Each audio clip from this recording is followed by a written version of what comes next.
24 जून 2025 की शाम का वक्त था जब झांसी के कुम्हरिया गांव के रहने वाले अजय लगभग 2 दिन बाद अपने घर वापस आए थे। वो हाल ही में ग्वालियर गए हुए थे, अपनी छोटी बहू पूजा जाटव के पास, जहां उनकी पोती का पहला जन्मदिन मनाया जा रहा था। अजय के साथ उनका बेटा संतोष भी ग्वालियर में था। इसीलिए झांसी के घर पर उस वक्त सिर्फ उनकी पत्नी 58 साल की सुशीला अकेली थी। अजय जब गांव पहुंचे तो उन्होंने देखा कि दरवाजा बंद था, लेकिन बाहर से ताला नहीं लगा था। उन्हें लगा कि शायद सुशीला कहीं पास के किसी पड़ोसी के घर चली गई होंगी या किसी बुलावे में निकल गई होंगी। मगर जैसे ही अजय ने दरवाजा खोला और घर के अंदर कदम रखा, एक पल के लिए उनका दिल कांप गया। उनकी सांसें रुक सी गईं। घर के अंदर का सीन ही कुछ ऐसा था जो किसी भी इंसान के होश उड़ा दे। कमरे की अलमारियां खुली हुई थीं और उनमें रखे गए गहने और पैसे गायब थे। अजय कुछ समझ पाते उससे पहले उनकी नज़र सीधे बेड की तरफ गई, और वहां जो उन्होंने देखा वो उनकी जिंदगी का सबसे बड़ा झटका था। बेड पर उनकी पत्नी सुशीला की लाश पड़ी थी। मुंह में कपड़ा ठूंसा हुआ था, चेहरा पीला पड़ चुका था और गर्दन पर गहरे निशान थे, जिससे ये स्पष्ट था कि उनकी गला घोंटकर हत्या की गई है।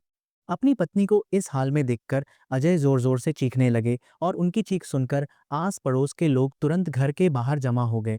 पुलिस को तुरंत सूचना दी गई और कुछ ही देर में पुलिस टीम ने साइट पर पहुंचकर घर को सील कर दिया।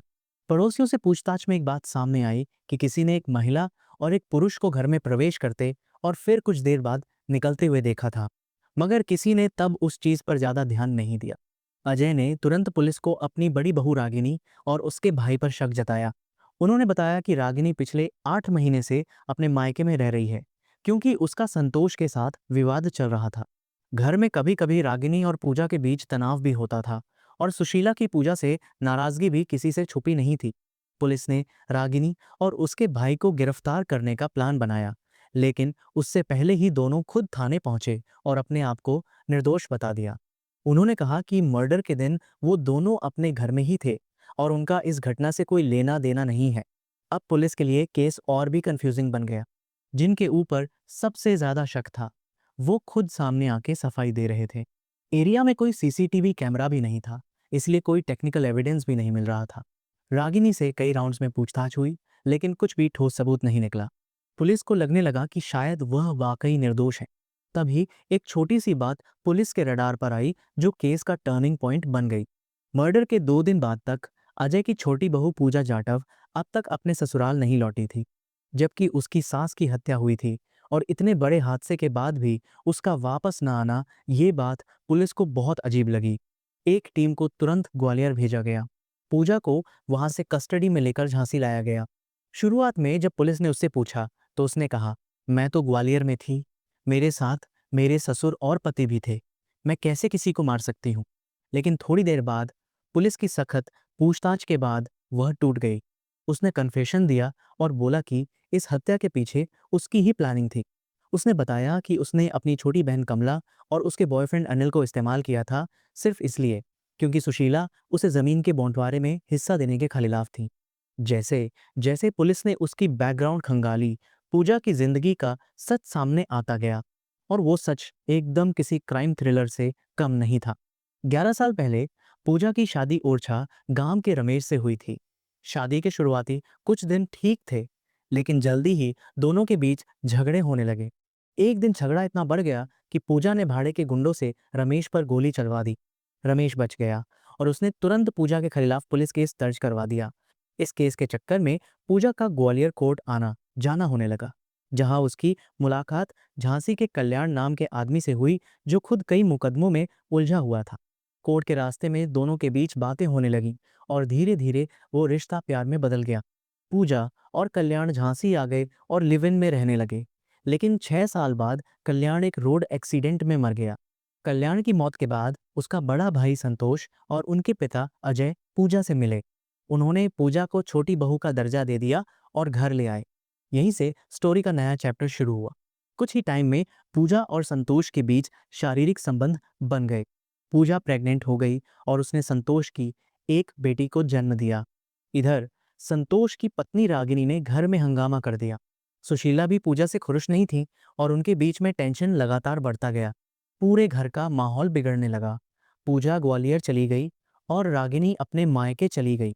ग्वालियर में रहकर एक दिन पूजा ने संतोष को फोन किया और कहा कि उसे कल्याण के हिस्से वाली 8 बीघा जमीन चाहिए, क्योंकि अजय के पास टोटल 16 बीघा जमीन थी और 8 बीघा कल्याण के हिस्से में आनी चाहिए थी। पूजा ने बोला, मैं अपनी बेटी के लिए कुछ काम करना चाहती हूँ, अपना गुजारा खुद करना चाहती हूँ। संतोष और अजय मान गए, लेकिन सुशीला ने इस फैसले का विरोध किया। उन्होंने साफ कह दिया, पूजा को इस जमीन में कोई हक नहीं मिलेगा। बस यही बात पूजा के दिल में ऐसी चुभी कि उसने अपने दिमाग में सुशीला को हटाने का प्लान फाइनल कर लिया। उसने अपनी बहन कमला और अनिल के साथ मिलकर मर्डर की प्लानिंग की। प्लान ये था कि पूजा अजय और संतोष को ग्वालियर बुला लेगी ताकि घर में सुशीला अकेली रहे।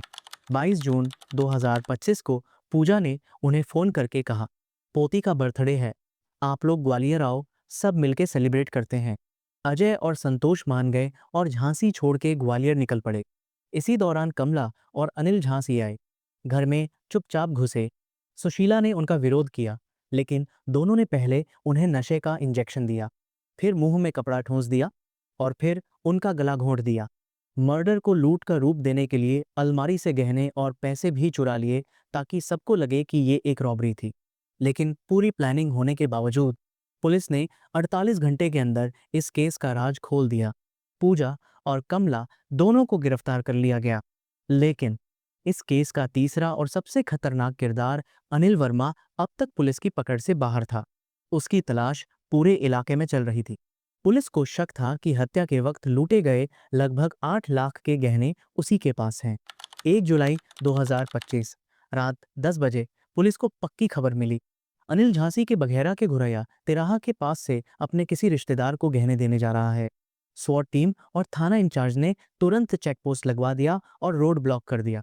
एक बाइक आती दिखाई दी। पुलिस ने रोका तो रुकने की बजाय फायर कर दिया।